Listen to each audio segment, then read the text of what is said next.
दोस्तों, अंधेरे के देवता से क्यों छीना नौवे ग्रह का ताज? किस बच्ची ने रखा था इसका नाम? दोस्तों, मेरे इन सवालों से आपको पता चल ही गया होगा कि मैं किस ग्रह के बारे में आपको बताऊंगा। जी हाँ दोस्तों, मैं आपको प्लूटो के बारे में बताने जा रहा हूँ। दोस्तों, प्लूटो की खोज 1930 में अमेरिकन वैज्ञानिक क्लाइड डब्ल्यू डॉम्बर्ग ने की थी। पहले इसे ग्रह मान लिया गया था, लेकिन 2006 में वैज्ञानिकों ने इसे ग्रहों की श्रेणी से बाहर कर दिया। प्लूटो की कहानी हम सबने सुनी है, उसे नौवा ग्रह कहा जाता है।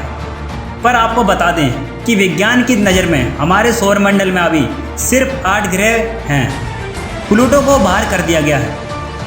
हम सबने बचपन में 9 ग्रहों की कहानी पढ़ी है।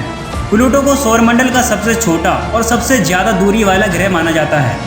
धार्मिक मान्यताओं के अनुसार आज भी 9 ग्रह हैं, उनकी पूजा भी की जाती है। पर किताब में सिर्फ 8 ग्रहों का जिक्र होता है, क्योंकि 26 अगस्त 2006 को प्लूटो को ग्रह की श्रेणी से बाहर कर दिया गया और उसे बोना ग्रह करार दे दिया जाता है। अब सवाल ये उठता है कि अंधेरे के देवता से नौवे ग्रह का ताज क्यों छीना गया था? दोस्तों, 1930 में हुई थी खगोल शास्त्री क्लाइड डब्ल्यू डॉम्बर्ग ने अमेरिका में एरिजोना की लोवेल ऑब्जर्वेटरी में रिसर्च के दौरान इसकी पहचान की। ठीक उसी समय इंटरनेशनल एस्ट्रोनॉमिकल यूनिट ने इसे नौवे ग्रह के रूप में मान्यता दे दी। करीब 76 सालों तक इसे एक ग्रह ही माना जाने लगा। इसके नाम के पीछे की कहानी बड़ी दिलचस्प है। जब इसका नामकरण की बारी आई तो वैज्ञानिकों ने लोगों से सुझाव मांगे।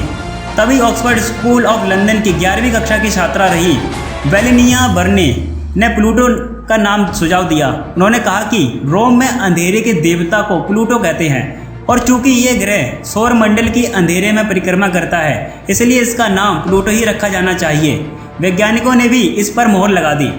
प्लूटो की खोज के 62 साल बाद तक वैज्ञानिकों को कोई दूसरा पिंड नहीं मिलता है।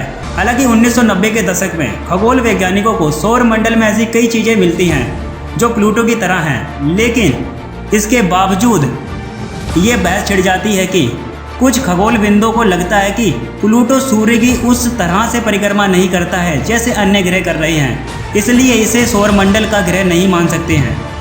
ये कभी सूरज के बेहद करीब होता है तो कभी बेहद दूर। इसकी परिक्रमा करने वाले कक्षा भी एक समान नहीं थी। दूर से देखने में इसकी और नेपच्यून की कक्षा एक दूसरे को काटती हुई दिखाई देती है। इतना ही नहीं, वैज्ञानिकों को नेपच्यून की कक्षा के इर्द गिर्द घेरे में कई चीज़ें ऐसी मिली जो प्लूटो की ही तरह थी। प्लूटो का भविष्य तय करने के लिए 2006 में चेक रिपब्लिक की राजधानी प्रयाग में 2500 खगोलविद इकट्ठा हुए। घंटों मंथन के बाद मतदान कराया गया। इसमें प्लूटो को ग्रह ना मानने वालों की संख्या ज़्यादा थी, इसलिए इसे ग्रहों की सूची से बाहर कर दिया गया। तब किसी पिंड को ग्रह मानने के लिए 3 मान्यताएं तय करने पड़ते थे। पहला, सूर्य की परिक्रमा करना अनिवार्य है। दूसरा, उसे कम से कम इतना बड़ा होना चाहिए कि खुद के गुरुत्वाकर्षण बल के कारण वो गोल दिखाई दे। तीसरी शर्त ये थी कि वह दूसरे एस्टेरॉयड से अलग होकर खुद स्वतंत्र कक्षा तैयार कर सके। प्लूटो तीनों ही मानकों पर खरा नहीं उतर पाया। हालांकि अभी भी तमाम खगोलविद मानती हैं कि उससे ग्रह का दर्जा छीनना गलत था और फिर से उसे वही मान्यता दी जानी चाहिए। दोस्तों, आपको क्या लगता है कि प्लूटो ग्रह था या नहीं? अपना जवाब कमेंट में ज़रूर बताएं, और अगर आपने अभी तक चैनल को सब्सक्राइब नहीं किया है तो चैनल को भी सब्सक्राइब कर लें ऐसे ही इन्फॉर्मेशन को देखने के लिए।